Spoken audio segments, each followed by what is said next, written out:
আসসালামু আলাইকুম। আশা করি সকলেই ভালো আছেন। যারা খাদ্য অধিদপ্তরের অফিস সহকারী কাম কম্পিউটার মুদ্রাক্ষরিক এই পদের জন্য আবেদন করছিলেন, আপনারা অপেক্ষা করে ধৈর্য সহকারে এই প্রশ্নগুলো আমার দেখুন। আমি আশা করি আপনি এখান থেকে 95% কমন পাবেন। সো অবশ্যই আপনাকে এই ভিডিওটা দেখতে হবে এবং এই প্রশ্নগুলো আপনাকে দেখতেই হবে এখানে। কারণ এই প্রশ্নগুলো আমি অফিস সহকারী কাম কম্পিউটার মুদ্রাক্ষরিক পদের এর আগে যত ধরনের পরীক্ষা হয়েছে, কমনলি কাম কম্পিউটার মুদ্রাক্ষরিকের যে প্রশ্নগুলো আসে সেই প্রশ্নগুলোই কিন্তু আমি এখানে তুলে ধরেছি। তো সেম রিলেটেড প্রশ্নগুলো দেখবেন আপনি যত অধিদপ্তর বলেন, পাট অধিদপ্তর, শিক্ষা অধিদপ্তর, যত অধিদপ্তর আছে, ধান অধিদপ্তর, গম অধিদপ্তর, প্রতি অধিদপ্তরই কিন্তু কাম কম্পিউটারে নিচ্ছে, তাই না? তো কাম কম্পিউটারের যে প্রশ্নগুলো দেখবেন, বেশ কিছু প্রশ্ন কমনলি একই প্রশ্নগুলো প্রায় অধিদপ্তরই থাকে, সব অধিদপ্তরই থাকে, কিছু প্রশ্ন থাকে। তো বিগত সালের প্রশ্নগুলো থেকে আমরা এরকম বাছাই করে কিছু প্রশ্ন আমরা এখান থেকে সাজেস্ট করে দিছি, যেগুলো আপনারা দেখলে আশা করা যায় এখান থেকে আপনি ভালো একটা কমন পাবেন। সো অবশ্যই আপনারা দেখেন, আমি এখন বলে নেই যে অফিস সহকারী কাম কম্পিউটার মুদ্রাক্ষরিক পদের জন্য আপনাদের লিখিত পরীক্ষা হবে, এটা 100%। এবং আপনাদের যারা অফিস সহকারী শুধু একটা আছে, ওইটাতে যারা আবেদন করেছিলেন তাদের জন্য এমসিকিউ হবে। তো এখান থেকে আমি বলবো যে আপনারা ভিডিওটা যদি দেখতে পারেন, আশা করি আপনার উপকার হবে। তার আগে আমি বলে নেই, যে কোনো ধরনের ভিডিও, অর্থাৎ জব রিলেটেড ভিডিও, সার্কুলার প্রকাশ করা মাত্র আমার এই চ্যানেলে আপলোড করে থাকি। এবং যে কোনো ধরনের পরীক্ষার আগে কিন্তু এক্সামের আগে আমি কিন্তু শর্ট সিলেবাস দিয়ে থাকি। অবশ্যই আপনি আমার চ্যানেলটাকে সাবস্ক্রাইব করে রাখতে বলবেন না। আশা করি সাবস্ক্রাইব করে রাখলে আপনার অনেক উপকারে আসবে সামনে। তো আমি প্রথমেই দেখাবো যে এখান থেকে কিন্তু কই থেকে প্রশ্ন আসবে। তো সাধারণ বাংলা, বানান, সন্ধি, সমাস, বাগধারা, প্রবাদ, ব্যাকরণ, সাহিত্য ইত্যাদি। সাধারণ ইংরেজি থেকে আসবে, পদার্থ, ব্যাকরণ, বাক্য সংশোধন, এগুলো থেকে কিন্তু আসে কাম কম্পিউটারের জন্য, সেগুলোই দেখাচ্ছি আমি। গণিত থেকে আসবে, বীজগণিত, সংখ্যা, জ্যামিতি ইত্যাদি থেকে তো আসে সাধারণত। তো কম্পিউটার, তথ্য প্রযুক্তি, MS word, hardware, software, internet ও ইমেইল থেকে আসবে। Typing, file management, keyboard shortcut, operating system থেকে আসবে। তো একটু বলুন, আপনি তো বলুন ভাই এগুলো থেকেই তো আসে। ভাই কম্পিউটার অপারেটরের জন্য যে প্রশ্নগুলো আসে সেগুলো আমি দেখাবো, কিন্তু অন্যগুলো দেখাবো না। তো এগুলো থেকেই তো আসবে, এটি স্বাভাবিক, কারণ আমাদের বই তো এগুলোই।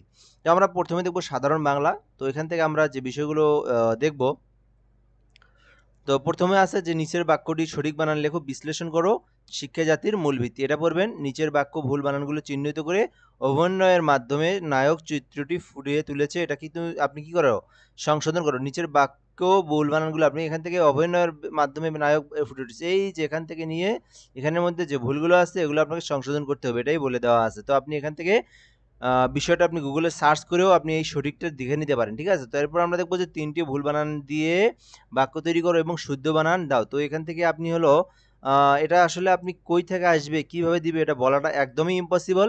তো এটা আপনি একটু ক্রস করে রাখেন। এটা তো হচ্ছে যে তো কেউ বলে দিতে পারবে না, কারণ হচ্ছে বিগত সালে আপনি 3টা বানান শুদ্ধ দিল এক জায়গা থেকে, এটা কখনো ম্যাচ খাবে না ভাই। এটা এখানে এটা মানে সিওরিটি বলাটা ইম্পসিবল। কারণ আপনি কই থেকে ৩ টে বানান অশুদ্ধ বানান দিল, সেটা তো বলা না। তো তারা নতুন করে নিজের মাথার থেকেও তো দিতে পারে, তাই না? তো এটা তো কিন্তু বই থেকে পড়লেই যে আপনি এটা আসবে, এটা এমনটা না। তো এরপর আমরা দেখবো যে রাত্রিভোজন শব্দে কোন সন্ধি আছে, এটা বিশ্লেষণ ব্যাখ্যা করো, এটা পড়বেন। দিনহীন এবং রক্তপাত শব্দ দুটিতে কি ধরনের সমাস আছে, এটা এখান থেকে বলা আছে যে কি ধরনের সমাস আছে, এটা এখান থেকে লিখতে হবে আপনাদের। দিনহীন এবং রক্তপাত শব্দ দুটিতে কি ধরনের সমাস আছে, তো এটা আপনারা পড়বেন, দেখে নেবেন। যদি প্রশ্নগুলো আপনারা বইয়ের মধ্যে না পান, আপনারা গুগল সার্চ করেও দেখতে পারেন। আশা করি এই উত্তরগুলো পাওয়া যাবেন। তো সন্ধি ও সমাসের মধ্যে পার্থক্য লিখো, এটা কিন্তু আপনাকে সন্ধি ও সমাসের মধ্যে পার্থক্যগুলো লিখতে হবে, সন্ধি কাকে বলে, সমাস কাকে বলে, এবং এর পার্থক্যটা লিখতে হবে। তো নিচের বাগধারাগুলোর অর্থ ও বাক্য ব্যবহার করো। তো এখানে যে আমরা দেখতে পারতেছি, এই যে এগুলো যে পানি ঘোলা করা, কান পেতে থাকা, মুখে হাসি, মনে বিষ, তো এগুলো আপনারা বাক্য ব্যবহার করবেন, অর্থাৎ বাগধারাগুলোর অর্থ ও বাক্য ব্যবহার করবেন। এই যে এগুলোর পানি ঘোলা করা, কান পেতে থাকা এবং মুখে হাসি, মনে বিষ, তো এগুলো আমরা পড়বো। তো ধরে আনো, মেরে খাও, এই প্রবাদটির অর্থ ও ব্যবহার লিখো। একটি প্রবাদ ব্যবহার করে একটি সংক্ষিপ্ত গল্প লিখো। নিচের বাক্য কারক, বচন ও কাল নির্ণয় করো। আমি প্রতিদিন সকালবেলা হাঁটতে যাই, বচন ও কালের মধ্যে পার্থক্য লেখো উদাহরণ সহ। নিচের বাক্যগুলোর কাল পরিবর্তন করো, সে খেলছিল, আমরা যাব, তুমি এসেছো। বাক্য বিশ্লেষণ করো এবং কারক চিহ্নিত করো। শিক্ষক ছাত্রকে বই দিলেন। তো বিষয়টা হচ্ছে, একটু বলে নিই এখন, এই প্রশ্নটার জন্য একটু কাজ করতে হবে। এই প্রশ্নটার জন্য একটু কাজ করতে হবে কি, এটা হচ্ছে হলো বাক্য বিশ্লেষণ করো, কারক চিহ্নিত করো। শিক্ষক ছাত্রকে বই দিলেন। তো আপনি এখানে দেখবেন আপনার বইয়ের মধ্যে যে কারক চিহ্নিত করার যে প্রশ্ন আছে, শুধু এটা পড়ে লাভ নেই। আপনি এখান থেকে একটু এইরকম এই রিলেটেড যদি আরো প্রশ্ন থাকে সবগুলি পড়বেন আর কি। এখান থেকে আপনার যে একটাই আসবে, এটা কিন্তু এখানে পসিবল না। তো আমি কিন্তু দেখেন বিষয়টা একটু বলে নেই। তো যে প্রশ্নগুলো কমনলি হলেও কিন্তু বিগত সালে যেটা প্রশ্ন আসছে, এই যে যেমন এখানে শিক্ষক ছাত্রকে বই দিলেন, তো এটা কিন্তু তারা একটা নতুন কিছু দিতে পারে। কিন্তু যেগুলো প্রশ্ন, যেগুলো যেমন এখান থেকে যদি বলি, যেমন একটা সংক্ষেপে গল্প লেখো, বা এখান থেকে রবীন্দ্রনাথ ঠাকুরের দুটি কবিতার নাম লেখো, তো এই প্রশ্নগুলো কিন্তু কোনো চেঞ্জ নাই। কিছু কিছু প্রশ্ন তারা কিন্তু বলে, যেমন আমি আপনাকে এটাই দিতে পারি যে 2+2 = 4 হয়, তো ঠিক আছে, কিন্তু এখন বলতে পারেন যে এখন হলো 2+3ও কিন্তু দিতে পারে, তাই না? তো কিন্তু আমি ওই সেমটাই বলে দিচ্ছি আর কি, যে এটাই আর কি আসতে পারে। তো এই রিলেটেডই আসে। তো আপনি একটু কম বেশি করে তো আপনাকে ওটাও দেখতে হবে, তাই না? এখানে তো একদম মানে হুবহুব তুলে দেওয়াটা পসিবল না, তো এটা দিবেও না কখনো। এটা আপনি যে বই পড়েন আর যেখান থেকেই পড়েন, তো এখানে কিছু কিছু বিষয়গুলো এইভাবে আমাদেরকে দেখতে হবে। তারপরে আমরা দেখবো যে কাজী নজরুল ইসলামের বিদ্রোহ কবিতার মূল ভাব ব্যাখ্যা করো, এটা আপনারা এটাই পড়বেন। তো এখানে জীবনানন্দ দাশের কবিতায় প্রকৃতির ব্যবহার সম্পর্কে লিখো, এটা পড়তে পারেন। শিক্ষা মানুষের অধিকার, এই বিষয়ে 5 থেকে 6 লাইনের অনুচ্ছেদ দেবো। এই তো এই বিষয়টা সুন্দরভাবে বলা আছে। তো এই বিষয়ে আপনি কিন্তু যে কোনো ধরনের অনুচ্ছেদ কিন্তু আপনারা দেখতে পারেন শিক্ষা নিয়ে। খুব একটা কমন প্রশ্ন, প্রায় অধিদপ্তরে আসে এখানে। তো প্রায় পরীক্ষাতে এগুলো আসে, চাকরির পরীক্ষায়। তো আপনারা কিন্তু এখানে শিক্ষা মানুষের অধিকার নিয়ে 5 থেকে 6 লাইনের একটা অনুচ্ছেদ আপনারা পড়ে যেতে পারেন। তো এই বিষয়টা আমরা দেখলাম। এরপর আমরা দেখব যে বাংলা ভাষার গুরুত্ব, এই বিষয়ে সংক্ষিপ্ত একটি রচনা লেখো। জাতির পিতা বঙ্গবন্ধু শেখ মুজিবুর রহমান, এটা আপাতত স্থগিত রাখেন। তো এরপর আমরা দেখবো নিচের যে কোনো একটি বিষয়ের উপর আবেদনপত্র লেখো। কম্পিউটার প্রশিক্ষণে ভর্তি হতে চেয়ে বা বই হারানোর আবেদন, সুন্দর একটা প্রশ্ন আপনারা করতে পারেন। তো এখান থেকে যেগুলো কমনলি বেশি হয় সেগুলো একটু আমরা দেখে নেই। যেমন সবগুলি কমন, তার মধ্যে আরও একটু যদি আমি সংক্ষিপ্ত করে দেই, এখান থেকে প্রথমটা পড়বেন শিক্ষা জাতির মূল ভিত্তি, সুন্দর একটা প্রশ্ন, এটা পড়বেন 100%। এখান থেকে ভুল বানানগুলো পড়বেন, এটাতেও পড়বেন। এটা আমি 98% বলে দিলাম। 3টি ভুল বানান দিয়ে বাক্য তৈরি করো, পড়বেন এটা। রাত্রিভোজন শব্দ কোন সন্ধি আছে, এটা পড়বেন 97%। দিনহীন এবং রতবাদ শব্দ দুটিতে কী ধরনের সমাস আছে, এটাও পড়বেন। সমাস ও সন্ধির পার্থক্য 100%, এটা পড়বেন অবশ্যই। এখান থেকে নিচের বাগধারাগুলো দিয়ে অর্থ ব্যবহার করো, এটাও আপনি পড়বেন, এটাও আপনার 100%। তো এখান থেকে আমরা দেখবো যে ধরে আনো মেরে খাও, এটা পড়বেন। একটি প্রবাদ ব্যবহার করে একটি সংক্ষিপ্ত গল্প লেখো, এটাও পড়বেন। তো এখান থেকে এটা একটু অফ রাখি আমরা, এখান থেকে বচনকালের মধ্যে পার্থক্য 100% পড়বেন। এখান থেকে হলো পরিবর্তন, এটাও আপনি পড়বেন। বাক্য বিশ্লেষণ করো এবং কারক চিহ্নিত করো, তো এটা একটু অফ রাখেন, এটা আপনি এই রিলেটেড পড়বেন। এটা আমি নির্দিষ্ট করে দেবো না, এটা আপনি এই রিলেটেড, অর্থাৎ অর্থাৎ বাক্য বিশ্লেষণ করো এই রিলেটেড আপনি প্রশ্ন পড়বেন বই থেকে। অবশ্যই আপনি আপনার চাকরির বই থেকে যখন আপনি বিশ্লেষণ করো, কারক চিহ্নিত করো, যে প্রশ্নগুলো আছে ওখান থেকে 2-3টা দেখে নেবেন আর কি, 3 থেকে 4টা দেখে নেবেন। তো রবীন্দ্রনাথ ঠাকুরের দুটি কবিতার নাম লেখো, এটা আপনার পড়তে পারেন 99%। কাজী নজরুল ইসলাম 99%। জীবনানন্দ দাশের, এগুলো আপনি পড়বেন অবশ্যই। এগুলো একদম শর্ট প্রশ্ন, এগুলো কিন্তু অত একটা দেখার কিছু নাই। হ্যাঁ, এগুলো কিন্তু একটু করে পড়বেন, এখান থেকে দেখবেন যে কোনো একটা আসতে পারে। তো এগুলো আমরা দেখলাম। তো এখান থেকে শিক্ষা ও মানুষের অধিকার, এটা কিন্তু খুব কমনলি একটা প্রশ্ন, এটা আপনি পড়বেন। তো এগুলো আমরা দেখলাম। এখানে হলো বাংলা ভাষার গুরুত্ব 100%, এটা আপনি পড়বেন। তো এখান থেকে নিচের যে কোনো একটি বিষয়ের উপর আবেদনপত্র লেখো, 100%, এখান থেকে যে কোনো একটা করতে পারেন। তো এই বিষয়গুলো এইরকমই আমরা দেখলাম, একদম সব শর্ট করে যেগুলো দিলাম ওগুলো আপনি দেখবেন। তো এরপর আমরা ইংরেজি, সাধারণ ইংরেজি থেকে যে প্রশ্নগুলো আসবে আমরা যদি একটু দেখে নেই। নিচের শব্দগুলি সাইনোনিমস অ্যান্ড অ্যান্টোনিমস, এখান থেকে লিখো। এখান থেকে অনেস্ট, প্রাউড, যেটা ভার্ব অ্যান্ড চিপ অ্যালো থেকে এগুলো পড়বেন আপনি। নিচের বাক্যগুলো ট্রান্স পরিবর্তন করো। He is writing a letter, they had gone to the market, তো এগুলো পড়বেন আপনি। এখান থেকে নিচের বাক্যগুলো পাসিভ অ্যান্ড ভয়েসে রূপান্তরিত করো। The teacher explain the lesson, এখান থেকে the will complete the project, তো এগুলো আপনি পড়বেন। ট্রান্সলেট ইন্টু বাঙালি, তো এখান থেকে আপনাকে কিন্তু ট্রান্সলেট করতে হবে, ঠিক আছে? এখান থেকে আপনি ইংরেজি থেকে বাংলা করতে হবে আপনাকে, আবার ইংরেজি থেকে বাংলাও করতে হবে। এখানে যেমন the government is taking effective, এখান থেকে space to improve the education in rules areas, তো ঠিক আছে। তো এখান থেকে আপনি এই যে ট্রান্সলেটটা আপনাকে কি করতে হবে, বাংলায় লিখতে হবে। এখানে তো আপনি এখান থেকে বাংলায় লিখবেন। তো নিচের বাক্যগুলোকে কারেক্ট করতে হবে। এখান থেকে শি ডোন্ট লাইক অ্যাপেলস, এখান থেকে দ্য ওয়ে গোয়িং হোম, তো এগুলো আপনি পড়বেন এখান থেকে এই দুটো। তো বিষয়টা এরকমই। তারপর আমরা দেখবো যে এখান থেকে আর্টিকেলের ব্যবহার দেখবো আমরা এখান থেকে। তারপর কি না, প্রিপোজিশন থেকে আপনি বলবেন 3টি উদাহরণ দিয়ে বাক্য লিখো। এখান থেকে 3টি উদাহরণ দিয়ে বাক্যর মধ্যে একটু আমি বলে নেই যে আপনি প্রিপোজিশন যে আপনার যেগুলো আছে বইয়ের মধ্যে, তো ওখান থেকে আপনি কিন্তু দেখবেন অনেকগুলো আছে। তো প্রথম থেকে আপনি 7-8টা প্রিপোজিশন আপনি পড়েন, ঠিক আছে? তো এগুলো আপনি ওখান থেকে বই থেকে পড়বেন আর কি। বইয়ের প্রথমে যেগুলো আছে ওখান থেকে কিন্তু আপনি প্রথম 6 থেকে 7টার মধ্যে পড়বেন। তো বিষয়গুলো এরকম। সেন্টেন্স কারেকশন করতে হবে এখান থেকে। হি গো টু স্কুল এভরিডে, এটাকে আপনি এখান থেকে সুন্দর একটা প্রশ্ন, কমনলি প্রশ্ন, এখান থেকে আপনি এটা দেখতে পারেন, সেন্টেন্স কারেকশনটা দেখতে পারেন। তো এখান থেকে সাইনোনিমস থেকে লিখো বিগ, ফাস্ট, হ্যাপি। অ্যান্টোনিমস থেকে লিখো ডিফারেন্ট, ডিফিকাল্ট, রিচ, নিউ, তো এগুলো আপনি পড়বেন। তো বাক্যের মধ্যে সাবজেক্ট ও প্রেডিকেট এখান থেকে চিহ্নিত করো। তো এখান থেকে রায়হান স্টুডিজ হার্ড, তো অর্থাৎ রায়হান কি হার্ডলি পড়াশোনা করে, তাই না? তো এখান থেকে টেন্সের ধরন লেখো, তো ভয়েস এই দুইটির ব্যাখ্যা করো। এখান থেকে সিম্পল প্রেজেন্ট টেন্স এর উদাহরণ দাও, প্রেজেন্ট কন্টিনিউয়াস টেন্স এর উদাহরণ দাও। তো এগুলো আপনি পড়বেন আর কি। তো ফিউচার পারফেক্ট টেন্স পড়বেন, ইংলিশ থেকে বাঙালি অনুবাদ করো। এখান থেকে যে শি ইজ রিডিং বুক, তো এখানে বিষয়টা হচ্ছে, তো আরও দেওয়া আছে নাকি দেখি, শি ইজ রিডিং বুক, এটা তো একদম সিম্পল। এখান থেকে আপনি এরকম আরও দেখে নিতে পারেন, এগুলো সিম্পল, এগুলো সবাই পারবে। তো এখান থেকে সেন্টেন্স, এখান থেকে সেন্টেন্স ফরমেশন এখান থেকে করো। এখান থেকে কী দেখছি, এটা বাংলা থেকে ইংরেজি আমি স্কুলে যাই। তো বাংলা থেকে ইংরেজি স্কুলে যেগুলো একটা করে দেওয়া, কারণ এগুলো আপনি একটা কাজ করেন, এই যে এইটা আর এইটা, এগুলো আপনি বই থেকে দেখবেন যে অনেকগুলো আছে, যেগুলো এগুলোতে পড়বেন। সাইনেমা সেন্টেন্সের মধ্যে পার্থক্য, এটা কমনলি একটা প্রশ্ন, এটা পড়তে পারেন। ইংরেজি বাক্যে পাংচুয়েশন মার্কগুলো ব্যাখ্যা করো। তো এখান থেকে যদি আমরা একটু দেখি, তো এখান থেকে হচ্ছে হলো কোনটা কোনটা একটু বেশি আপনি পড়বেন, আমি এখানে বলে নেই। এখান থেকে আপনি 21 নাম্বারটা পড়বেন, সাইনেমা সেন্টেন্স থেকে পড়তে পারেন। তো নিচের বাক্যগুলো ট্রান্স পরিবর্তন করো, এটাও আপনি পড়তে পারেন। প্যাসিভ ভয়েস থেকে আপনি হলো রূপান্তরণ করো, এটাও আপনি পড়বেন। তো এই যে এটা একটু কমেন্ট, এই যে এটা আপনি কমনলি প্রশ্ন, এগুলো প্রায় পরীক্ষাতেই থাকে, এটা পড়তে পারেন আপনি এখান থেকে। বাক্য কারেক্ট করা থাকে কিন্তু, তা আর্টিকেলও কিন্তু কমনলি প্রশ্ন এখান থেকে হচ্ছে,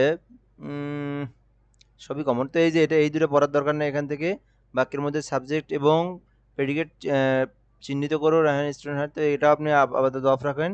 টেন্সের ধরন, টেন্সটা পড়বেন আপনারা, ভয়েসের ধরন ব্যাখ্যা করে এই দুটো পড়তে পারেন, 97% আর কি বলা যায়। তো সিম্পল প্রেজেন্ট টেন্স থেকে আপনি পার্সেন্টেজ থেকে আপনি উদাহরণ দিতে পারেন, এখান থেকে একটা পড়তে পারেন একটু।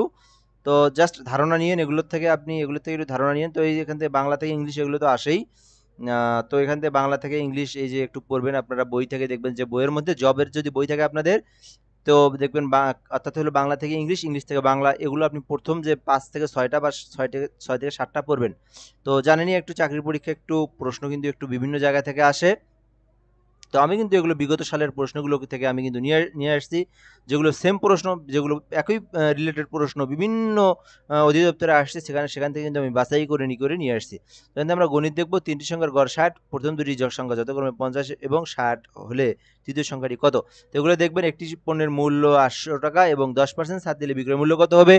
1250 টাকা 2 বছরের জন্য 8% সরল সুদে রাখা হলে মোট কত সুদ হবে আর কি, সুদ কত হবে আর কি এখানে।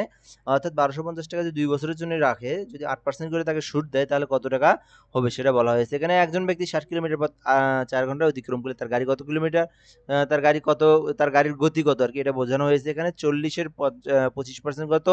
তো এখান থেকে 12 এর বর্গমূল কত, থাইগোরাস ও থিওরেমের ব্যাখ্যা লিখো। এখানে একটা আয়তক্ষেত্রের দৈর্ঘ্য 8 মিটার ও প্রস্থ 5 মিটার হলে ক্ষেত্রফল কত। 100 টাকার 5% কর কত হবে। একটি ট্রায়াঙ্গেলের বাহুগুলোর দৈর্ঘ্য 3 এবং 4 হলে 5 এর ক্ষেত্রফল কত। সহজ ভগ্নাংশের অর্থ ব্যাখ্যা করো। 72 ঘন্টা কতদিন হয়, 72 ঘন্টা কয় দিনে হয়। 500 টাকা ও 3 বছরের জন্য 10% বার্ষিক সুদে রাখা হলে মোট সুদ কত হবে। মিশ্রণ সমস্যার একটি উদাহরণ দাও। গড় ও মধ্যমানের পার্থক্য লিখো। 6x অর্থাৎ 6x প্লাস 4 হলে 22 হলে, 6x প্লাস 4 এর ইকুয়াল 22 হলে x এর মান কত। 2x মাইনাস 5 ইকুয়াল 9 হলে সমীকরণ সমাধান লিখো। বৃত্তের পরিধি নির্ণয়ের সূত্র লিখো।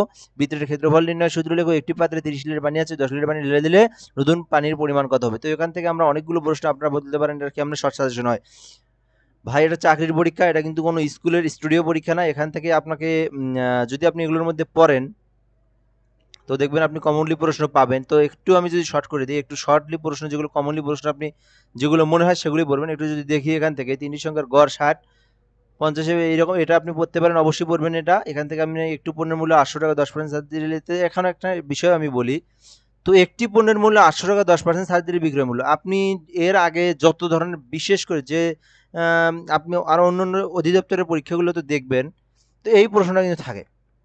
যারা পরীক্ষা দিচ্ছে তারা কিন্তু বলবে যে ভাই হ্যাঁ, এই প্রশ্নগুলো এইরকম প্রশ্ন কিন্তু থাকে, এটা 100% একবার, এটা কিন্তু না না বলার কিছু নেই। তো এখন 800 টাকা, এখানে একটি পণ্যের মূল্য 800 টাকা 10% ছাড় দিলে কত হয়। তো এখন যারা প্রশ্ন বানাবে তারা তো আপনার হুবহু বই থেকে উঠাই দিবে না, তারা এই জায়গাতে 800 জায়গা 900 করে দিল, 800 জায়গাতে 1000 করে দিল। কিন্তু আপনাকে যে এই টেকনিকটা, যে এই গণিতটা, এইটাকে আপনার বের করার যে একটা সূত্র বা বের করার যে বিষয়টা আপনাদেরকে জানতে হবে।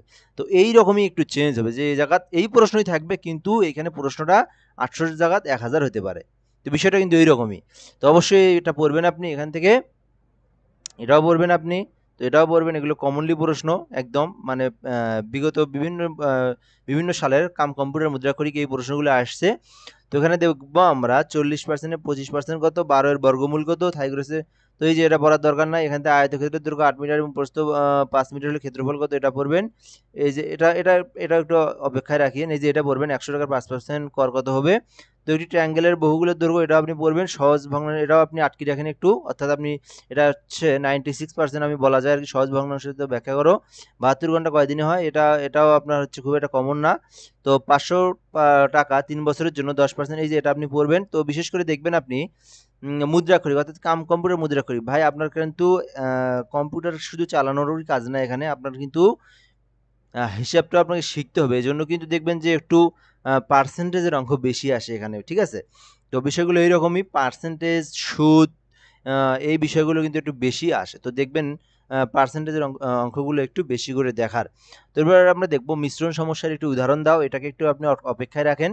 গড় মধ্যমানের মধ্যে পার্থক্য করে একটু অপেক্ষায় রাখেন। তো এই যে এটা আপনি পড়বেন, এটা আপনি পড়বেন, বৃত্তের পরিধি পড়বেন, বৃত্তের ক্ষেত্রফল নির্ণয়ের সূত্র পড়বেন। তবে এটাও আপনি একটু আটকে রাখতে পারেন, অর্থাৎ আপনি 98% ধরে রাখতে পারেন। তো একটি পাত্রে এটা আপনি 100% পড়বেন, বিষয়গুলো এইরকমই।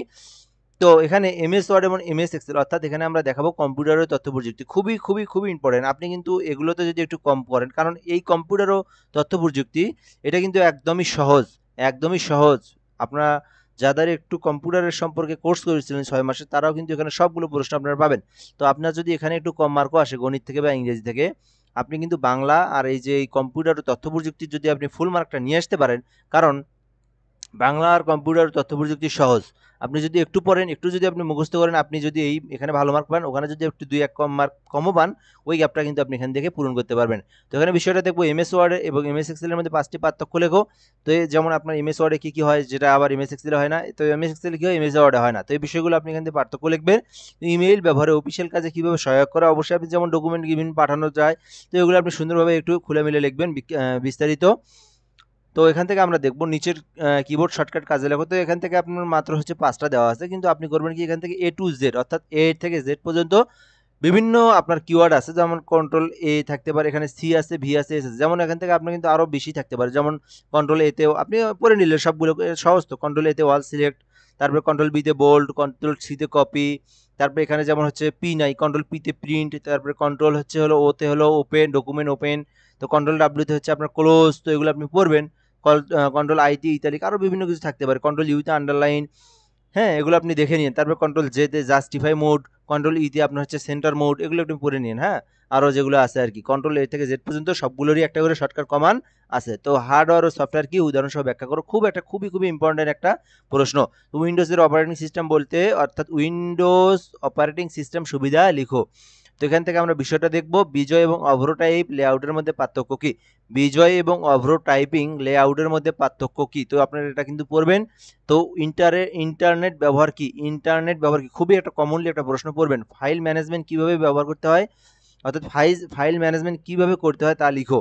তো এটা আপনি 98% আপনি পড়তে পারেন। তো কম্পিউটার ভাইরাস কি, 100%, 120% বলা যায় এটাকে। প্রশ্ন খুব কমন, প্রায় পরীক্ষাতে এই প্রশ্নটা আসে, কম্পিউটার ভাইরাস কি এর প্রভাব ব্যাখ্যা করো। তো এমএস পাওয়ার পয়েন্ট কি, এটা আপনি পড়তে পারেন। 99%-এরও বেশি ধরা যায়, 100% বলা যায়। তো পাওয়ার পয়েন্ট কি, পাওয়ার পয়েন্ট একটা প্রেজেন্টেশন, এর ব্যবহার হচ্ছে পাওয়ার পয়েন্টের মাধ্যমে আমরা বিভিন্ন প্রেজেন্টেশনকে উপস্থাপন করতে পারি, আকর্ষণীয় করতে পারি। প্রেজেন্টেশন মানে আকর্ষণীয়। তো আপনি এভাবে একটু বিস্তারিত খুলে মিলে বলবেন। ডাটা এন্ট্রি কি, ডাটা এন্ট্রিতে কী কী করা যায়, এগুলো আপনি একটু সংক্ষিপ্তভাবে খুলে মিলে বললেন। তো এখান থেকে আপনি শর্টকাটে 2 লাইনের মধ্যে এটাকে উত্তর দিয়ে দিলেন। টাইপিং স্পিডের বাড়ানোর উপায় কি, অর্থাৎ টাইপিং স্পিড বাড়ানোর উপায় কি, অর্থাৎ আপনি একটু খুলে মিলে বললেন যে না দেখে লিখতে হবে, এবং যে সিরিয়াল অনুযায়ী আমাদেরকে কীগুলো ধরতে হয়, এগুলো আমাদেরকে সঠিক নিয়মে সূত্র আকারে আমাদেরকে ধরতে হবে, বা হাতটা আমাদেরকে বসায় দিতে হবে। একটু নিজের ভাষায় লিখবেন, সবসময় বইয়ের ভাষা থেকে আপনার নিজের ভাষাটাতেই মার্ক দেয় ভালো, যদি আপনি সঠিকটা দিতে পারেন বা লিখতে পারেন। তো বিষয়টা কিন্তু খুবই সহজ। কম্পিউটার নেটওয়ার্কিং কি, অর্থাৎ এখান থেকে সফটওয়্যার, এটা কিন্তু খুব কমন, এখান থেকে সফটওয়্যার ইনস্টলেশন কীভাবে করতে হয়। তো এখান থেকে আপনি হচ্ছে সফটওয়্যার ইনস্টলেশন কীভাবে করতে হয়, আপনি বললেন যে ফাইলটাকে প্রথমে ক্র্যাক ভার্সন থেকে আপনাকে কী করতে হয়, জিপ থেকে আপনি ফাইলে রূপান্তরিত করতে হয়। তারপরে আপনি ওই ফোল্ডারের মধ্যে যাওয়ার পরে সেট আপ নামে একটা অপশন আছে, ওখান থেকে ইনস্টল বাটনে ক্লিক করে ইনস্টল করতে হয়, ইনস্টলেশন করতে হয়। তো বিষয়টা কিন্তু সহজ। ইমেইল অ্যাটাচমেন্ট কি, ইমেইল অ্যাটাচমেন্ট কি এটা আপনি পড়তে পারেন, এটা আপনার 97% ধরা যায় আর কি। তো মাইক্রোসফট অফিস সফটওয়্যারের প্রধান অংশগুলো কি কি? মাইক্রোসফট অফিস সফটওয়্যার প্রধান। তো মাইক্রোসফট অফিসের মধ্যে কি কি থাকে? MS Word, MS PowerPoint, MS Excel, MS Access. তো ঠিক আছে, তারপরে এগুলো কিন্তু থাকে। তাই এখান থেকে প্রধান অংশগুলো কি? প্রধান অংশ এমএস ওয়ার্ড, তারপরে এমএস এক্সেল, তারপরে এমএস পাওয়ার পয়েন্ট। তো বিষয়গুলো কিন্তু খুবই সহজ। কম্পিউটার হার্ডওয়্যারের অংশগুলোর নাম লেখো। তো এগুলো কিন্তু প্রশ্ন কিন্তু আপনি কিন্তু যদি খালি 2 বার থাকে 3 বার দেখেন সবগুলো মুখস্থ হবে। খুবই সহজ। কম্পিউটার হার্ডওয়্যার অংশগুলো নামাও, অর্থাৎ কম্পিউটার হার্ডওয়্যারের অংশগুলো নামাও। তবে আপনি এটাকে দেখবেন অপারেটিং সিস্টেম কি, 120% একদম একটা কমন প্রশ্ন। প্রায় অধিদপ্তরের পরীক্ষাতে এটা এই প্রশ্নটা থাকে, অপারেটিং সিস্টেম কি।